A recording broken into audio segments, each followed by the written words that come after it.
میرے پیارے آقا صلی اللہ تعالی علیہ وسلم کے پیارے دیوانوں، آج کی رات 31 دسمبر کی یہ رات ہے اور 12 بجنے سے پہلے یہ 31 دسمبر کی شب ہے جس کو آپ 31st نائٹ کہتے ہیں، اور لوگوں کو اس کا اتنا بخار سوار ہو گیا ہے کہ پوری دنیا کے اندر لوگ 31st نائٹ کو مناتے ہیں، اور میری مسلم قوم کا حال بالکل بھیڑوں جیسا ہے۔ جیسے بھیڑ کے آگے بکری چلتی ہے، وہ بکری ان کو جہاں لے جاتی ہے وہ سر نیچا کر کے، جس طریقے سے بھیڑیں اس کے پیچھے پیچھے جاتی ہے، چاہے اچھی جگہ ہو یا بری جگہ، بالکل مسلم قوم کا حال الا ماشاءاللہ ایسا ہی ہو گیا ہے کہ دنیا کی دوسری قومیں جہاں جا رہی ہے یہ لاشعوری طور پر انہی کے پیچھے پیچھے جانے کی کوشش کرتے ہیں، بس صرف یہ کہلانے کے لیے کہ ہم بھی کچھ ہیں اور ہمارا بھی کچھ مقام ہے، ہمارا بھی کچھ مرتبہ ہے، ہم بھی روشن خیال ہے، ہمارے پاس بھی دماغ ہے، ہمارے پاس بھی عقل ہے، ہمارے پاس بھی شعور ہے۔ میرے پیارے آقا صلی اللہ علیہ وسلم کے پیارے دیوانوں، نقل میں ہماری قوم اس قدر آگے بڑھ چکی ہے کہ انجام کار کیا ہے، اس کام کا انجام کیا ہے، لوگ اس سے بے فکر ہو کر اپنی طبیعت کے مطابق اپنی زندگی کو گزارنے کی کوشش کرتے ہیں۔ میرے پیارے آقا صلی اللہ علیہ وسلم کے پیارے دیوانوں، 31st نائٹ کی اسلام میں حیثیت کیا ہے؟ اللہ اکبر! یہ عیسائیوں کا ایک مذہبی تہوار ہے جو حضرت سیدنا عیسیٰ علیہ الصلوۃ والتسلیم کے دور نبوت اور رسالت میں اس کا کوئی وجود نہ تھا۔ حضرت عیسیٰ علیہ السلام کے بعد تقریباً 550 صدیوں میں بھی اس کا کوئی وجود نہ تھا۔ اس کے بعد اسلام آیا تو اسلام کے وقت جو عیسائی موجود تھے اس وقت بھی اس کا کوئی وجود نہ تھا۔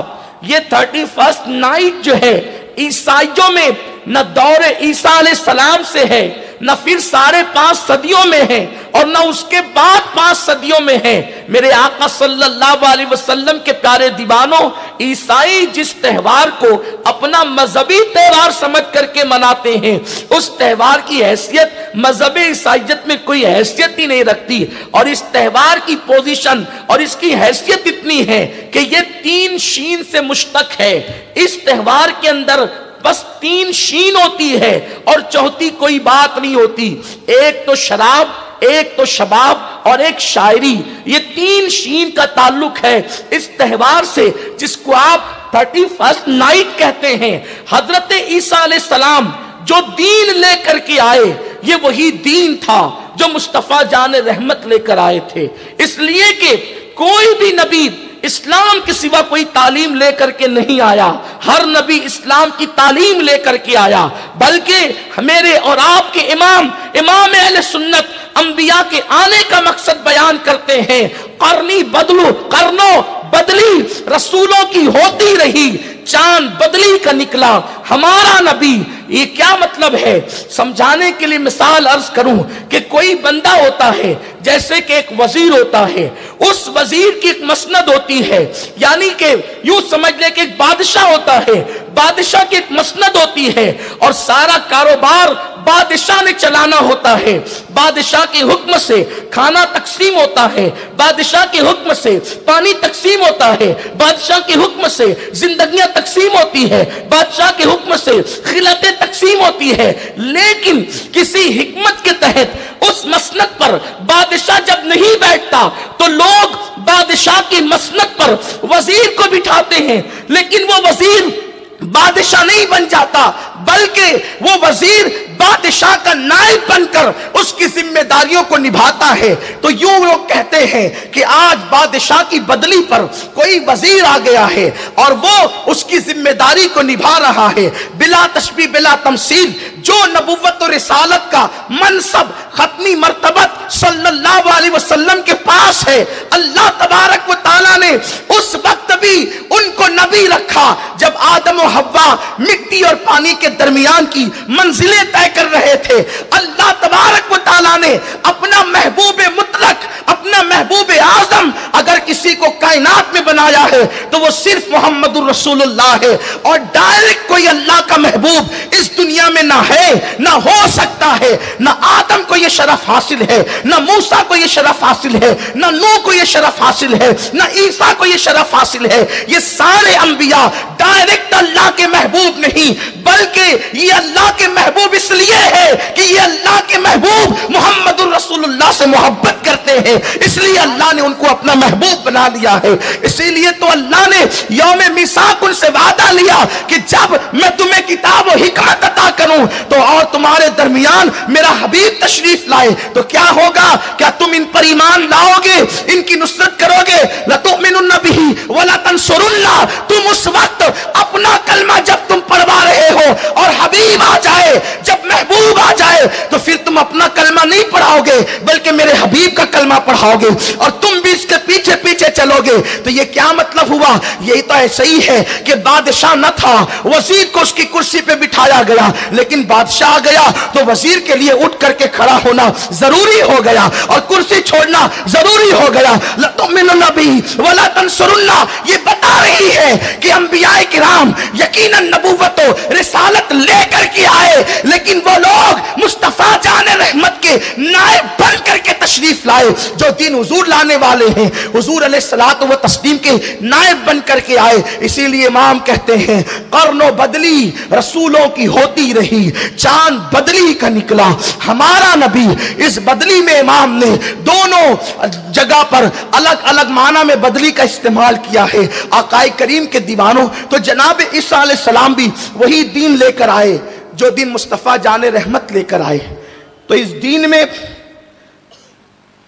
نہ شباب کی گنجائش ہے، نہ شراب کی گنجائش ہے، اور نہ فحش شاعری کی گنجائش ہے۔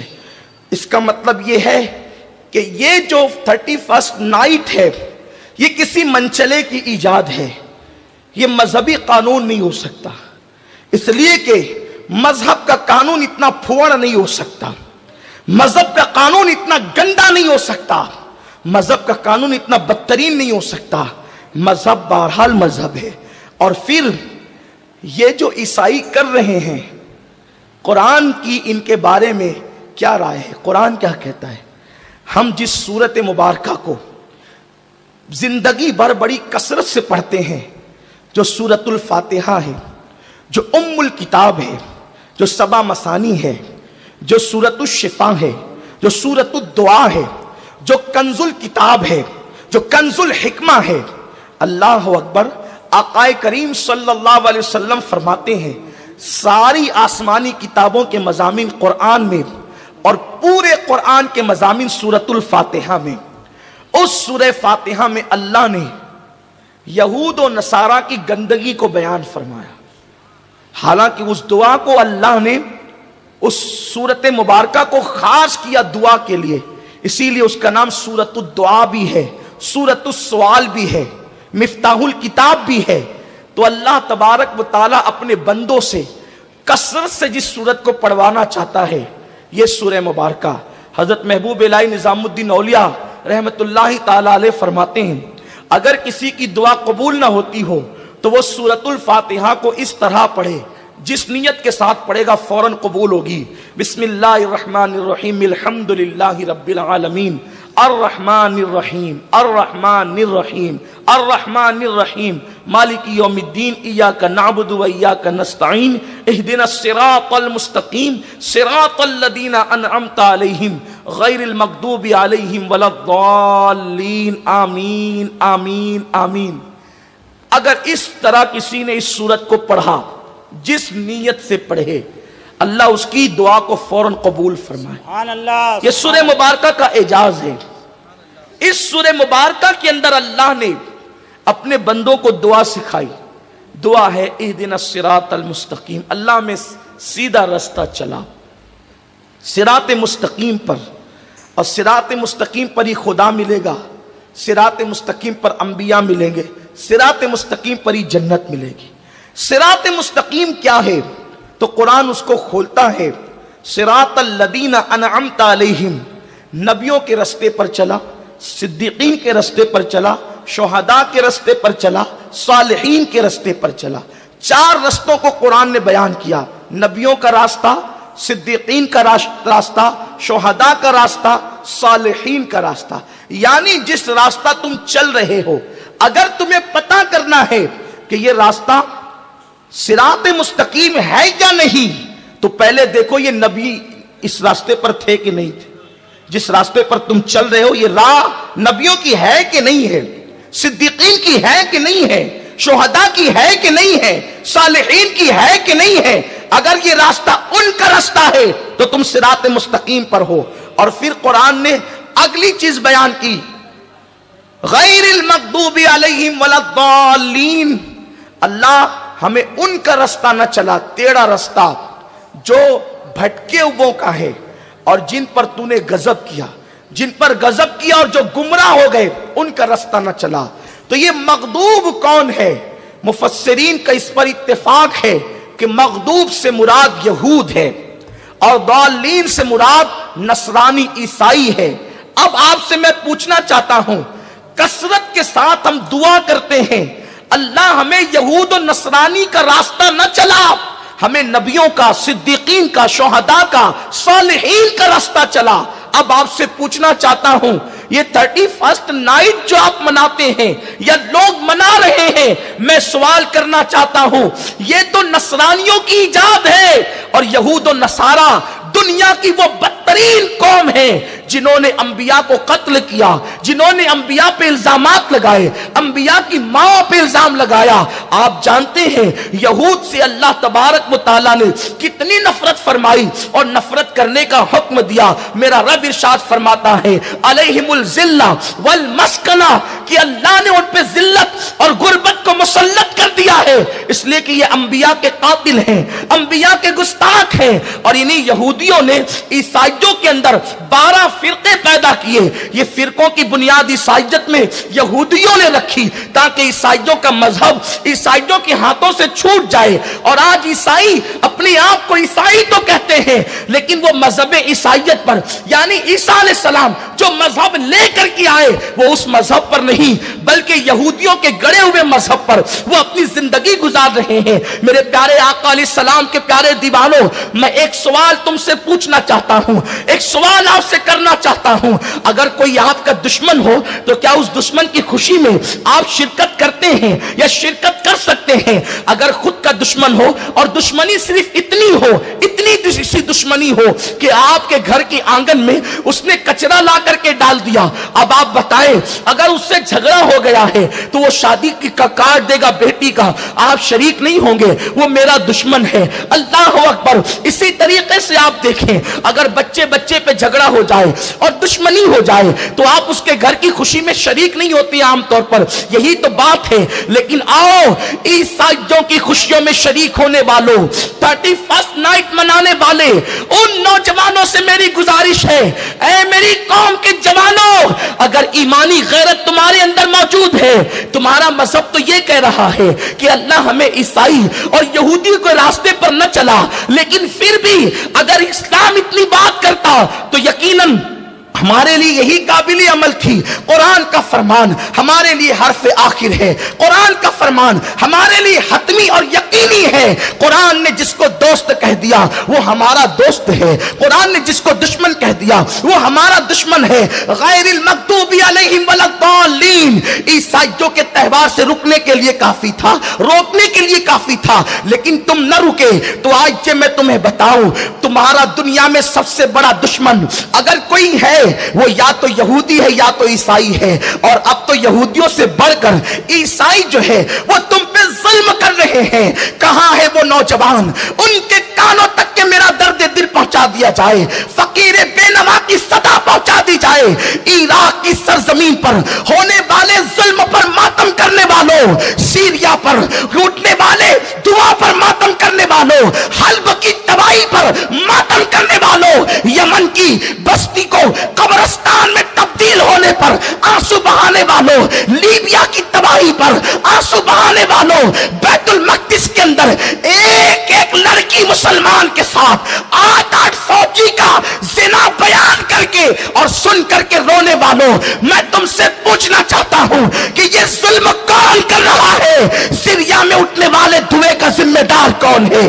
یمن پہ اٹھنے والے دھوئے کا ذمہ دار کون ہے؟ مسلم بستیوں کو قبرستان میں جو تبدیل کیا جا رہا ہے اس کا ذمہ دار کون ہے؟ یہ وہی نام نہاد عیسائی ہے جن کے ساتھ مل کر، جن کے طریقے پر تم 31st نائٹ منا رہے ہو۔ میرے آقا علیہ السلام کے پیارے دیوانوں، کیا اللہ کے حبیب نے یہ نہیں فرمایا تھا کہ مسلم ایک جان کی طرح ہے، مسلم ایک جان کی طرح ہے، تکلیف کسی کو بھی ہو، درد پورے جسم کو ہوتا ہے، مسلمان ایک جسم کی طرح ہے، اگر ایک جسم کے کسی بھی عضو کو تکلیف پہنچے گی تو پورا جسم بے قرار ہو جائے گا، پورا جسم بے چین ہو جائے گا۔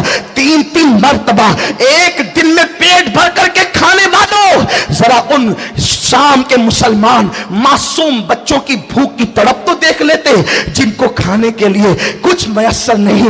گویا کہ شاب ابی طالب کی یادیں اب بھی ملک شام میں زندہ ہو رہی ہے، کربلا کی یادیں اب بھی ملک شام اور یمن میں زندہ ہو رہی ہے۔ اس کے ذمہ دار عیسائی ہے، وہ نام نہاد عیسائی جنہوں نے یہ تہیہ کر لیا ہے روئے زمین سے مسلمانوں کو مٹا دیں گے، مسلمانوں کا خاتمہ کر دیں گے، اور وہ اپنے منصوبے پر مکمل طور پر لگے ہوئے ہیں۔ بے غیرت مسلم نوجوانوں کو بتا دو کہ عید میلاد النبی کوئی عیسائی مناتا ہوا نظر نہیں آتا، اور تم 31st نائٹ مناتے ہوئے نظر آتے ہو، اور وہ بھی کس طرح سے؟ شراب میں ڈوب کر، شباب میں ڈوب کر، شاعری میں ڈوب کر، گانے میوزک میں ڈوب کر بھول گئے قبر کی تاریک وادی۔ 31 دسمبر کی رات منانے والوں، قبر کی پہلی رات تو یاد کر لو، قبر کی پہلی تاریخ رات تو یاد کر لو۔ وہاں کا دن بھی رات سے بدتر ہے تو وہاں کی رات کا عالم کیا ہوگا؟ میرے امام کہتے ہیں اندھیرا گھر، اکیلی جان، دم گھٹتا دل اکتاتا، خدا کو یاد کر پیارے، وہ ساعت آنے والی ہے۔ ہمارے آقا نے یہودیوں سے، عیسائیوں سے کتنی نفرت کی ہے، اور آج ہم معاذ اللہ عیسائیوں کے نقش قدم پہ چل رہے ہیں، ان کے پیچھے پیچھے چل رہے ہیں۔ تمہیں پتا ہے اللہ کے حبیب مصطفیٰ جان رحمت صلی اللہ علیہ وسلم جب مدینہ منورہ پہنچے، ذرا دل کے کانوں سے سننا، آقا کریم مدینہ منورہ پہنچے تو سرکار نے پوچھا کہ یہ یہودی 10ویں محرم کو روزہ کیوں رکھتے ہیں؟ تو صحابہ نے عرض کیا، مدنی صحابہ نے، انصار نے بتایا، یا رسول اللہ یہ اس لیے روزہ رکھتے ہیں کہ اس دن جناب موسیٰ علیہ السلام کو فرعون اور فرعونیوں سے نجات ملی تھی۔ آقا کریم نے فرمایا موسیٰ ہمارے پیغمبر ہے، ان سے زیادہ ہم حقدار ہیں کہ موسیٰ کا دن منائیں، یوم موسیٰ ہم منائیں۔ اس سے پتا چلا نبیوں کا دن منانے کا حکم امام الانبیاء نے عطا کیا ہے۔ سبحان اللہ۔ جب یوم موسیٰ منایا جا سکتا ہے تو یوم جان موسیٰ ختمی مرتبت کیوں نہیں منایا جا سکتا؟ حضور علیہ السلام کا دن کیوں نہیں منایا جا سکتا؟ آقا نے فرمایا موسیٰ علیہ السلام ہمارے پیغمبر ہے، یہودیوں سے زیادہ حقدار ہم ہیں کہ ہم ان کا دن منائیں، لیکن یہودی ایک روزہ رکھتے ہیں، ہم دن تو منائیں گے موسیٰ کا لیکن یہودیوں سے مشابہت کے ساتھ نہیں، دونوں کے اندر یکسانیت نہیں ہونی چاہیے۔ کفر اور ایمان کی پہچان الگ الگ ہے۔ اسلام آدھا تیتر آدھے بٹیر کا نام نہیں ہے، اسلام مکمل اسلام ہے۔ اسلام کے اندر یہ پالیسی قطعاً نہیں با مسلمہ اللہ اللہ با برہمن رام رام، یہ اسلام نہیں۔ اسلام صرف اسلام ہے، اسلام خالص اسلام ہے۔ آقا نے فرمایا وہ ایک روزہ رکھتے ہیں، ہم یوم موسیٰ تو منائیں گے لیکن ایک روزہ رکھ کر نہیں بلکہ 2 روزے رکھ کر۔ سبحان اللہ۔ یوم موسیٰ بھی منا دیا جائے اور یہودیوں کی مخالفت بھی ہو جائے۔ جس رسول نے عبادت میں یہود و نصارہ سے مشابہت کو قبول نہیں کیا، آج اس رسول کی ماننے والی قوم گناہوں میں یہود و نصارہ کی مشابہت کر رہی ہے۔ آقا کریم صلی اللہ علیہ وسلم جب تک مکہ المکرمہ میں رہے، سرکار ابد قرار کی زلفیں تھی۔ آقا کریم صلی اللہ علیہ وسلم جب زلف عنبری میں کنگھی کرتے تو مکے کی 53 سالہ عمر تک سرکار ابد قرار نے اپنے سر میں کبھی مانگ نہیں نکالی، بلکہ یوں ہی میرے سرکار زلفوں کو سنوارتے تھے۔ بلکہ یہاں ایک حدیث پیش کروں کہ حضور علیہ السلام کا زلفوں کو سنوارنا، کنگھی کرنا، یہ امت کی تعلیم کے لیے تھا، ورنہ سرکار علیہ السلام کی زلفیں